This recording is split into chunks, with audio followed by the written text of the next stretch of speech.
சில கர்த்தருடைய நாமம் மகிமைப்படுவதாக. இந்த வீடியோ மூலமாக உங்களை பார்க்கறதுல மிகுந்த சந்தோஷம். இன்னைக்கு நம்ம கேட்க போகிற இந்த மெசேஜுடைய டைட்டில் என்ன அப்படின்னா, எங்கேயும் எப்போதும் அப்படிங்கிற ஒரு தலைப்பின் கீழாக இந்த நாளில் நான் கர்த்தருடைய வார்த்தையை உங்களோடு கூட இந்த வீடியோ மூலமாக பகிர்ந்து கொள்ள விரும்புகிறேன்.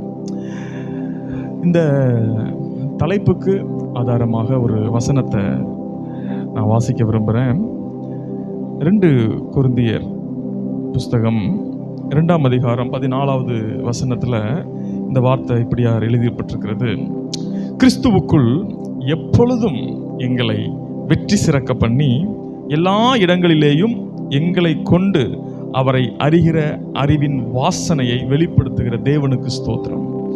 அன்பான கர்த்தருடைய பிள்ளைகளே, இந்த அப்போஸ்தலனாகிய பவுல் கொரிந்தியருக்கு இப்படிப்பட்ட ஒரு அருமையான வார்த்தையை சொல்றாரு. கிறிஸ்துவுக்குள் எப்பொழுதும் எங்களை வெற்றி சிறக்க பண்ணுகிறவர் அப்படின்ட்டு, வெற்றி சிறக்க பண்ணுகிற தேவனுக்கு ஸ்தோத்திரம் அப்படின்ட்டு. ஸோ இந்த வசனத்தில் இருந்து எனக்கு கிடைச்ச ஒரு வெளிச்சத்தின் அடிப்படையில் இந்த செய்தியை, இந்த வார்த்தையை உங்களுக்கு நான் ஷேர் பண்ணுறேன். என்ன அப்படின்னா, இந்த வசனத்தில் வெற்றி அப்படிங்கிற ஒரு வேர்டை நம்ம எடுத்துக்கலாம். நெக்ஸ்ட் என்னன்னா, நாலேஜ், விக்டரி அண்ட் நாலேஜ், வெற்றியும் அறிவும். அதாவது வெற்றி எதன் அடிப்படையில் வெளிப்படுகிறது அப்படின்னா, நாலேஜ் தான் வெற்றியவே வெளிப்படுத்துகிறது. எந்த அளவுக்கு நாம் தேவனை அறிகிற அறிவை உடையவர்களாய் இந்த உலகத்தில் நம்ம வாழ்கிறோமோ, அந்த அளவு வெற்றியை நம்ம லைஃப்பில் பார்க்க முடியும், அதை வெளிப்படுத்த முடியும். வெற்றி அப்படின்ன உடனே நம்ம நிறைய நேரங்களில் மைண்டில் உடனே யோசிப்போம், ஏதோ ஒரு அச்சீவ்மெண்ட்டு, ஏதோ ஒரு விஷயத்தை நம்ம அச்சீவ் பண்ணுறோம், அதுதான் வெற்றி அப்படின்னு நம்ம ஒரு கணக்கு போட்டிருப்போம். இந்த உலகத்தில் சிலர் பார்த்தீங்கன்னா, நான் இந்த ப்ராஜெக்டை முடிச்சிட்டோம்னா இதில் நான் வெற்றி பெற்றுட்டேன் அப்படிம்பாங்க.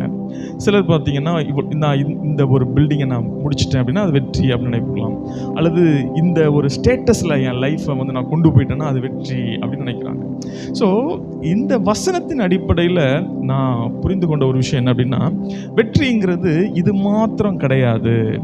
இது வெளியில் நம்ம பார்க்குற ஒரு வெற்றிகளாக இருக்கலாம். ஆனால் இந்த வசனத்தில் சொல்லப்பட்டிருக்கிறது எப்பொழுதும் வெற்றி, கிறிஸ்துவுக்குள் எங்களை எப்பொழுதும் வெற்றி சிறக்க பண்ணுகிறவர்.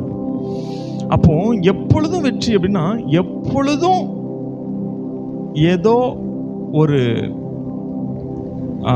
போட்டின்னு சொல்லலாம், அல்லது ஒரு போராட்டம் அப்படின்னு சொல்லலாம், அல்லது நாம் எப்பொழுதும் வெற்றி பெற வேண்டிய ஒரு கட்டாயத்திற்குள்ளாக தான் இருக்கிறோம் அப்படிங்கிறது கூட, அப்படின்னு கூட அதை என்ன பண்ணலாம், நம்ம எடுத்துக்கலாம் இந்த வசனத்தின் அடிப்படையில், அந்த வார்த்தையின் அடிப்படையில்.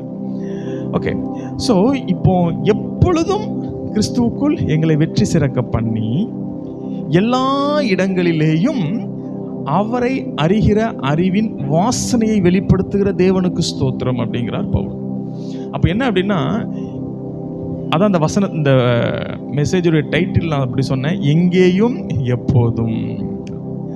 என்னன்னா, என்ன சொல்ல வரேன்னா, எப்போதும் நம்ம வெற்றி பெறணும்னா எங்கேயும் எல்லா இடங்கள்லையும் அவரை அறிகிற அறிவை உடையவர்களாய் நாம் இருப்பது தேவனுடைய பிளானாக இருக்கிறது. அதனால தான் பவுல் சொல்றார், எங்களை அவரை அறிகிற அறிவின் வாசனையை வெளிப்படுத்துகிற தேவனுக்கு ஸ்தோத்திரம். அந்த அவரை அறிகிற அறிவை குறித்து என்ன போட்டிருக்கு, எப்படி சொல்றாருன்னா, அது ஒரு ஸ்மெல், அது ஒரு நறுமணம் அப்படிங்கிறார், அது ஒரு வாசனை அப்படிங்கிறார். ஸோ நம்ம மூலமாக அவரை அறிகிற அறிவின் வாசனை வெளிப்படும் பொழுது அதை வச்சு தெரிஞ்சுக்கலாம், ஓ இதுதான் இவங்க வெற்றியின் ரகசியம் அப்படின்னு நம்மளை மற்றவர்கள் பார்த்து சொல்ல முடியும். நான் சொன்னேன், வெற்றிங்கிறது சும்மா வெளியில் பார்க்கிறது மாத்திரம் அல்ல.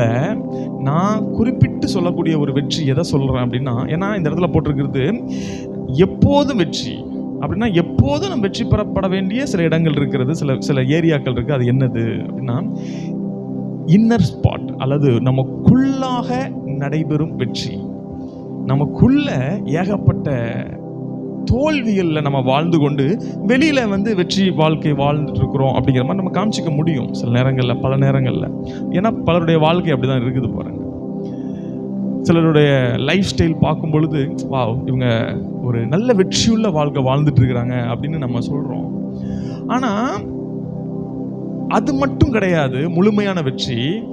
நம்ம கவனிக்கப்பட வேண்டிய மிக முக்கியமான விஷயம், அவங்களுக்குள்ளாக ஒரு வெற்றி இருக்கிறதா, வெற்றி பெற்ற வாழ்க்கை வாழ்ந்து கொண்டிருக்கிறார்களா அப்படிங்கிறத நம்ம கவனிக்கப்பட வேண்டிய ஒரு விஷயம். என்ன நமக்குள்ளாக வெற்றி தேவை, எந்த ஏரியாக்கள் நமக்கு வெற்றி தேவை? உதாரணத்திற்கு கவலை அப்படின்னு எடுத்துக்கலாம். ஒரு சின்ன விஷயத்துக்கு கூட கவலைப்படக்கூடிய நிறைய ஆட்கள் இருக்கிறத பார்க்க முடியும். சின்ன விஷயத்துக்கு பெரிய கவலைகளை கொள்ளுகிற ஆட்கள். கவலையை நாம் வெற்றி கொள்ள வேண்டும், கவலையில நாம வெற்றி பெற வேண்டும். சிலருக்கு வெற்றி பெறணுங்கிறதே ஒரு கவலையா இருக்கும்.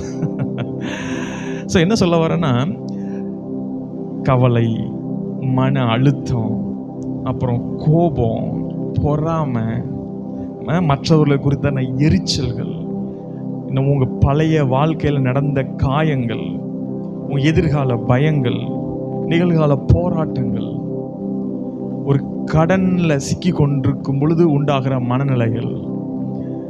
ஸோ இந்த மாதிரி ஏராளமான பகுதிகள் நம்ம உள்ளாக போராடி கொண்டிருக்கிறது. பவுல் சொல்றாரு, எப்போதும் வெற்றி. அடுத்து எங்கேயும் அவரை அறிகிற அறிவு. என்ன சொல்ல வரேன்னா, நமக்குள்ளாக நாம வெற்றியுள்ள வாழ்க்கைய வாழணும் அப்படின்னா, அது எப்பவும் வெற்றியுள்ள வாழ்க்கைய நாம வாழணும் அப்படின்னா, இன்னும் சொல்லணும்னா, இன்னும் இது இப்படி சொல்லலாம், எங்கேயும் அல்லது எப்போதும் கிறிஸ்துவுக்குள்ளாக நான் ஒரு மாபெரும் விடுதலையில, கிறிஸ்து சிலுவையில சம்பாதித்த அந்த வெற்றியை என் லைஃபுக்குள்ள எல்லா நேரத்திலையும் நான் அந்த வெற்றியில வாழணும் அப்படின்னா, அவரை அறிகிற அறிவில் நாம் வாழ வேண்டும். எல்லா நேரங்களிலையும் அவரை அறிகிற அறிவை உடையவர்களாக இருக்க வேண்டும். அதான் சொல்றேன், எல்லா இடங்களிலேயும் அவரை அறிகிற அறிவின் வாசனையை வெளிப்படுத்துகிற தேவனுக்கு ஸ்தோத்திரம். இந்த வசனத்துடைய முழுமையை நீங்க பார்ப்பீங்கன்னு சொன்னா இப்படி அழகா இருக்கு பாருங்களேன். கிறிஸ்துவுக்குள் எப்பொழுதும் அப்படின்னு அர்த்தம், எல்லா நேரமும் எங்களை வெற்றி சிறக்க பண்ணி எல்லா இடங்களிலேயும் அவரை அறிகிற அறிவின் வாசனையை வெளிப்படுத்துகிற தேவனுக்கு ஸ்தோத்திரம். சோ வெற்றிக்கும் அவரை அறிகிற அறிவுக்கும் மிக முக்கியமான சம்பந்தம் இருக்கிறது. நீங்க எங்கேயும் வெற்றி பெறணும், எப்போதும் அவர் அறிகிற அறிவை உடையவர்களாய் இருக்க வேண்டும் என்பதே தேவனுடைய சித்தமாக இருக்கிறது. நிறைய பார்த்தீங்கன்னா,